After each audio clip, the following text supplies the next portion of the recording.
He believed he was judging the world, a god in a clever disguise, never suspecting that the world, through the eyes of one woman, was judging him right back. The air inside Elysian timepieces was a rarefied thing, smelling of polished mahogany, old leather, and the silent, astronomical cost of measuring moments. Light, meticulously curated by unseen fixtures, glinted off sapphire crystal faces and diamond-studded bezels, turning the showroom into a constellation of earthly stars. Each watch, nestled in its velvet throne, was not merely an instrument, but a declaration, a testament to power, success, and a life lived far from the vulgarity of want. Into this sanctuary of opulence walked a ghost. The man who entered was an anomaly, a smudge on a pristine canvas. His shirt, a shade of gray that spoke of 1,000 washings, hung loosely on a frame that seemed weary of its own weight. His light brown pants were clean but creased with the permanence of age, and his shoes, scuffed at the toes, made no sound on the plush Persian rug, as if ashamed to announce their presence. This was the disguise of Mr. Jinwoo Park, a man for whom the entire building was but a minor asset, a name whispered with a mixture of fear and reverence in the city's shadowed boardrooms and clandestine meetings. He was the unseen owner, the architect of this empire, and today, he was a nobody. His heart, a fortress of cynicism built from years of seeing humanity's worst, had devised this test. He wanted to see the soul of his own creation. He wanted to know if decency existed when there was nothing to be gained. He scanned the room, his gaze deliberately downcast, projecting auras of meekness and intimidation. He was a struggling man, perhaps looking to sell a cherished heirloom, or worse, a dreamer with empty pockets wasting their time. The first to notice him was the store manager, Ms. Soo-min Choi. She stood near the main counter, a statuette of severe elegance. Her black dress was a sheath of tailored perfection, her hair a glossy black helmet, and her expression a carefully maintained mask of polite disdain. When her eyes fell upon Jinwoo, the politeness evaporated, leaving only the disdain. A flicker of irritation, minute but venomous, crossed her face. She saw not a person but a problem, a stain. She turned her back to him with a deliberate, dismissive grace, her body language a shout in the quiet room. "You do not belong here." She made a small, almost imperceptible gesture to another salesperson, a young man who immediately understood, busying himself with polishing an already immaculate glass case, his attention locked away. The message was clear. Ignore him, and he will evaporate. This was the protocol for the undesirable. From across the room, another pair of eyes watched the silent, cruel theater unfold. Kiera Washington stood by a display of classic chronographs, her posture poised and professional despite the bone-deep weariness she felt. Her uniform was immaculate, a stark contrast to the frayed edges of her own life. Kiera was a woman walking a tightrope over an abyss of debt, a single mother whose world revolved around a bright-eyed 7-year-old girl named Chloe and the perpetually overdue rent notice stuck to her refrigerator door. Every smile she offered a customer was an act of defiance against the crushing weight on her shoulders. She saw the man in the gray shirt, and she saw Ms. Choi's reaction. A familiar, bitter ache bloomed in her chest. She knew that look. It was the look of judgment, the swift, merciless calculation of a person's worth based on the fabric of their clothes. She had been on the receiving end of that look her entire life. Her heart, unlike her manager's, did not see a problem. It saw a man, perhaps lost, perhaps grieving, perhaps simply a man.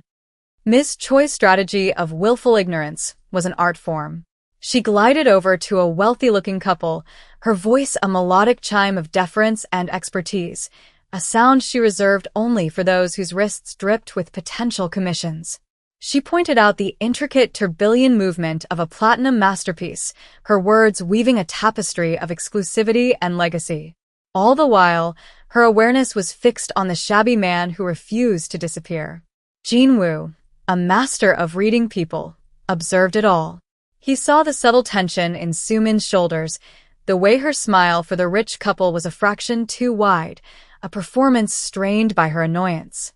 He shuffled his feet, letting the silence stretch, a quiet act of rebellion. He was testing the store's breaking point. Finally, Sumin could bear it no longer. With the couple momentarily distracted, she shot a razor-sharp glare across the room, not at Jinwoo, but at Kiera. It was an order, unspoken but absolute. Handle this. Get rid of him. Kiera felt the weight of that glare. It was a choice. Obey and compromise a core piece of her soul. Disobey and risk the job that kept a roof over her daughter's head. The rent was 3 weeks late. The final notice had arrived that morning.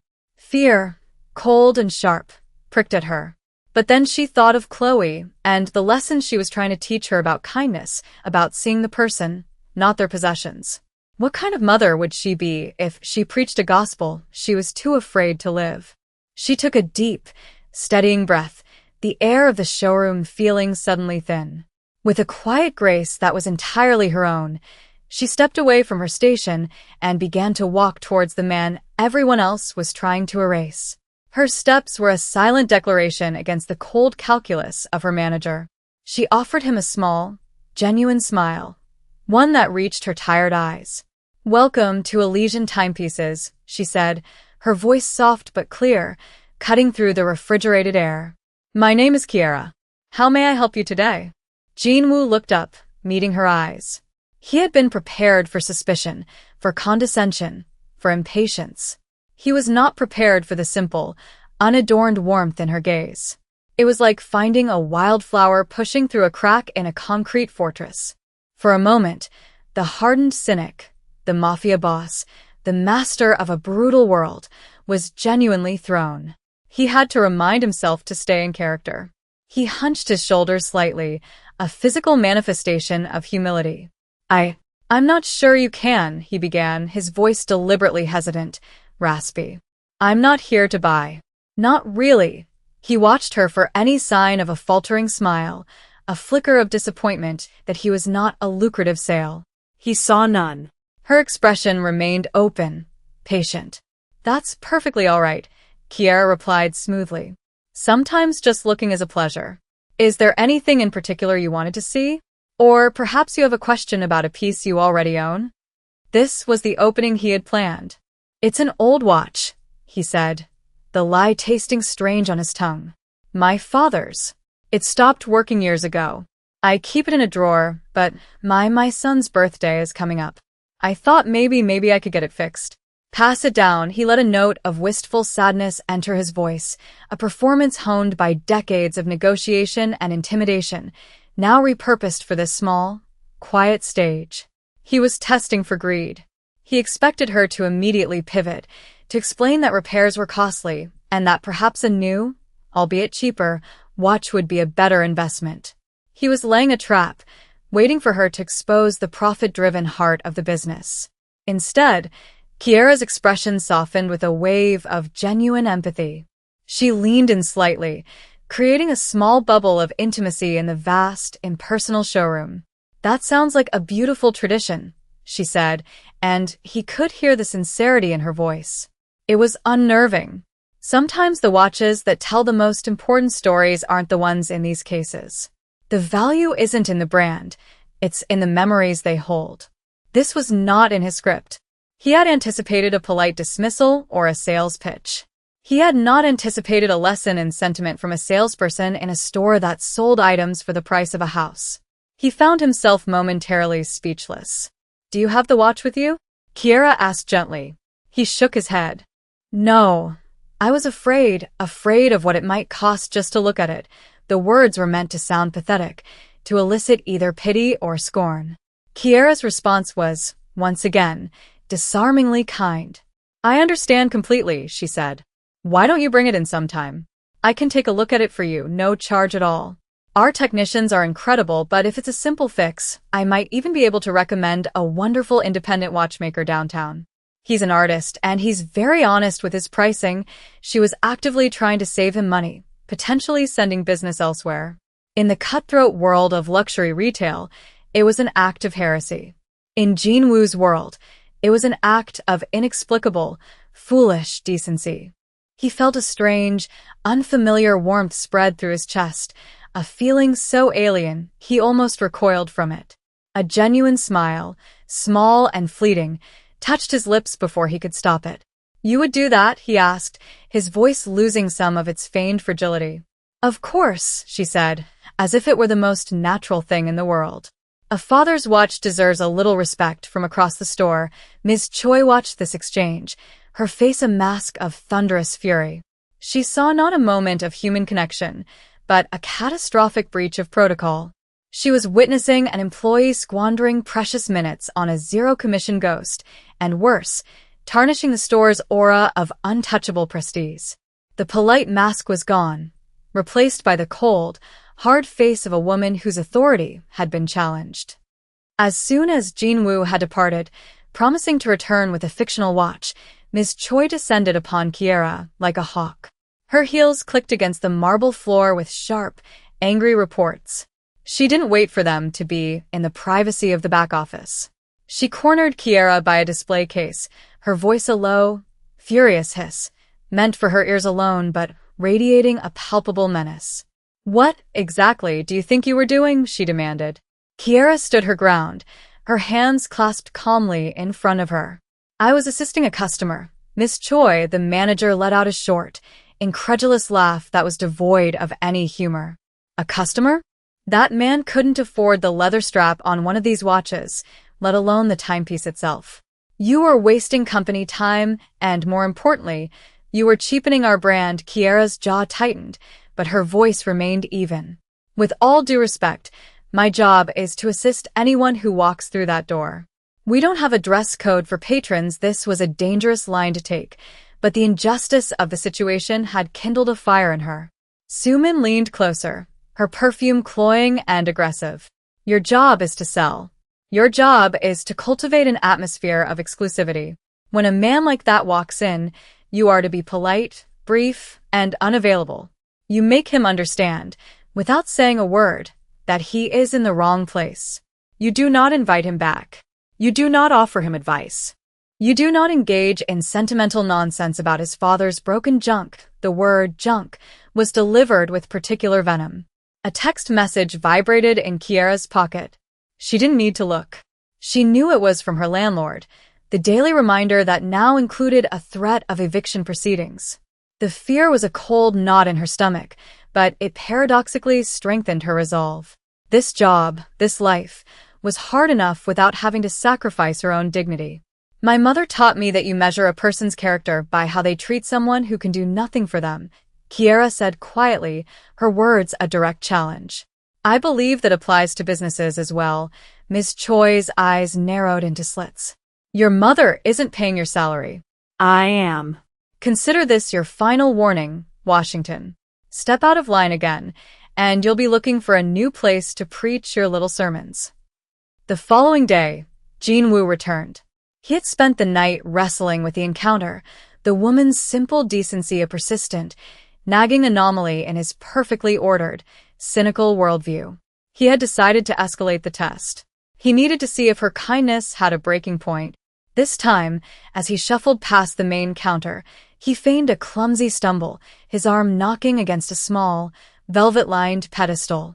A single, exquisitely crafted rose gold watch, priced at $50,000, slid from its perch and clattered onto the marble floor. The sound was offensively loud in the cathedral-like silence. Every head turned.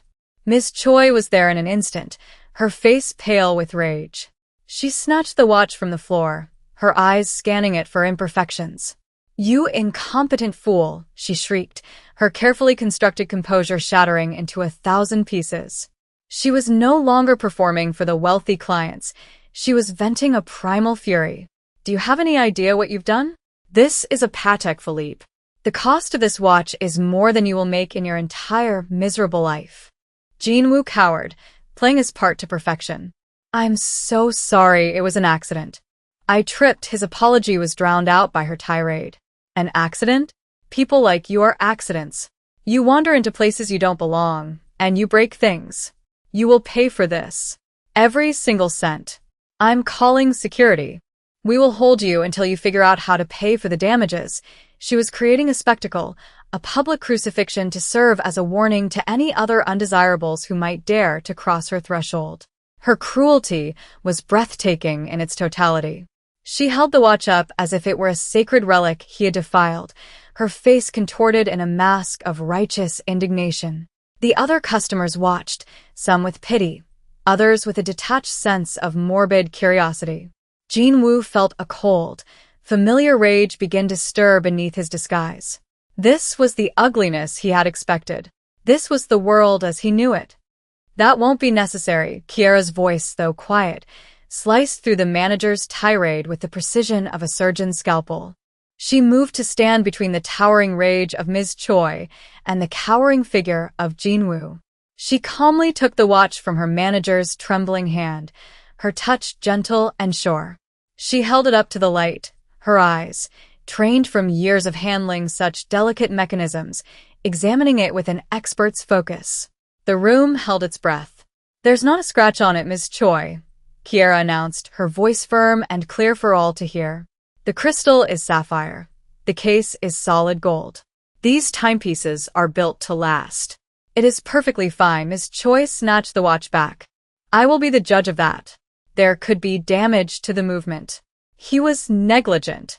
Kiera did not flinch. She looked directly at her manager, her gaze unwavering. "It was a minor fall, and he has apologized. There is no need to involve security or humiliate him." Sumin's face purpled with rage. "Humiliate him? He humiliated the store. And you're fired, Washington. Fired. For insubordination. For incompetence. For your bleeding heart stupidity." The words hung in the air, brutal and final. Kiera's own future was now ashes. The rent, Chloe, the apartment, it all flashed before her eyes. Yet, in that moment of professional ruin, she felt not fear, but a strange, liberating calm. She had made her choice. She turned to Jin-woo, her eyes filled not with pity, but with a profound and steadying respect. "Sir," she said, her voice ringing with authority, "if there is any damage, which I highly doubt, I will cover the cost of the repair myself. You can send the bill to me." She was offering to take on a potentially ruinous debt for a complete stranger, a man who represented the very bottom of the social ladder she was so desperately trying to climb. It was an act of pure, uncalculated grace. It was the final piece of evidence Jin-woo needed. A profound shift occurred in the man in the gray shirt. The weary slump in his shoulders straightened. The meek, downcast gaze lifted, and the eyes that now surveyed the room were not those of a frightened pauper, but of a king surveying his court. A cold, lethal authority radiated from him, silencing the murmurs of the onlookers. He took a slow, deliberate step forward, and it was Ms. Choi who instinctively recoiled. His voice, when he spoke, was unrecognizable. It was deep, resonant, and carried an absolute power that vibrated in the very air of the showroom he owned. "That will not be necessary, Ms. Washington," he said, the words cutting through the tension. He turned his gaze upon the stunned store manager. "And you, Ms. Choi," he continued, his tone dropping to a dangerously quiet level, "are not in a position to fire anyone. But I am," he paused, letting the weight of his words settle. "And you are fired. Effective immediately. Have your personal belongings cleared out within the hour. Security will escort you." The shock on Sumin's face was a grotesque mixture of confusion, disbelief, and dawning horror. Who do you think you are?" she stammered. He reached into the pocket of his worn pants and pulled out not a wallet, but a simple, elegant business card. He didn't hand it to her. He flicked it onto the counter. It spun for a moment before landing face up. Jin-woo Park, Chairman, Elysian Holdings.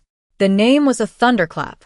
Sumin stared at the card, then back at the man, her mind struggling to reconcile the pauper with the patriarch. The color drained from her face, leaving a sickly, waxy pallor. "I built this company on a principle of timeless value," Jin-woo said, his voice now a calm, deadly indictment. "A value that you, with your obsession with price tags and appearances, have fundamentally failed to understand. You judged a man by his clothes, and in doing so, you revealed the utter poverty of your own character." He then turned to Kiera, his expression softening, the cold fury replaced by a deep, profound respect. Ms. Washington, on the other hand, understands true value. She showed dignity, integrity, and a humanity that is more precious than every timepiece in this room combined. She is the standard. She is the future of this brand. The fallout was swift and silent. 2 discreet security guards, men who knew Mr. Park on sight and had been waiting outside, entered the store. They did not touch Ms. Choi, but their presence was an immovable wall. Humiliated, speechless, and trembling with a mixture of rage and terror, she gathered her purse and walked out of the store she had ruled like a petty tyrant, her career and reputation shattered in a matter of minutes. The other staff stood frozen, their faces a mixture of awe and fear. Jin-woo ignored them, his focus entirely on Kiera. She was leaning against a display case, looking pale, her mind reeling from the whiplash of the last 10 minutes. She had gone from being fired and facing eviction to witnessing a corporate execution and being praised by the mythical owner of the entire company. "Are you all right?" Jin-woo asked, his voice returning to a more normal, human tone. She nodded slowly, trying to process the deception, the test, the sheer unreality of it all. I don't understand," she whispered. "Why?" He sighed, a hint of the weariness from his disguise returning, though this time it was genuine. "Because I was beginning to believe that people like you didn't exist anymore," he said, his voice laced with a self-deprecating honesty. "I am surrounded by people who tell me what I want to hear. I wanted to see how my employees behaved when they thought no one of consequence was watching. I was testing their character." He looked at her, and for the first time, she saw a flicker of vulnerability in the powerful man's eyes. "I did not realize mine was also being tested." He then made her an offer that made the air leave her lungs. "The position of store manager is now vacant. I want you to take it. The salary will be triple what you are making now, and I have instructed my office to wire a $50,000 bonus to your account immediately. Consider it back pay for all the decency you've been showing on my company's behalf." Kiera stared at him, overwhelmed. Relief, so powerful it was dizzying, washed over her, but it was tangled with a knot of complex emotions. This man, this powerful, deceptive man, had played with her, had pushed her to the brink. He had been her savior, but the salvation had come from the very hand that had orchestrated her torment. 6 months later, the sunlight streaming into Elysian timepieces felt different. It felt warmer, more welcoming. Under Kiera Washington's management, the store had transformed. The oppressive, judgmental silence had been replaced by a quiet, respectful hum. Sales were up by 30%. The staff, hired by Kiera herself, were chosen not just for their expertise, but for their empathy. She had built a team that understood a watch's true value was measured in the moments it would witness for its owner. Kiera herself was transformed. The perpetual exhaustion in her eyes had been replaced by a confident, serene light. She had moved with Chloe into a beautiful new apartment with a small balcony garden. Chloe was enrolled in a wonderful school, and the fear of the first of the month was a distant, faded memory. Jin-woo Park had remained a distant figure, an owner who trusted his new manager implicitly. He received the glowing weekly reports and felt a sense of pride that was new to him, a pride not in profits, but in people. One crisp autumn afternoon, he walked into the store. He wore a perfectly tailored Italian suit, no longer in disguise. Kiera was showing a young couple a watch for their anniversary, her voice full of genuine warmth and excitement for them. She saw him and excused herself, a flicker of the old uncertainty crossing her features for a moment before her professional calm took over. "Mr. Park," she said, her tone respectful but not fawning. He smiled, a real smile, not the one he used in boardrooms. "Kiera." "I was hoping I might have a moment." They stood by the window, watching the city rush by. "I never properly apologized," he began, his voice quiet. "My methods were unorthodox. Deceptive. I put you in an impossible position to satisfy my own cynicism," Kiera considered his words. "You did," she agreed, her honesty as unwavering as ever.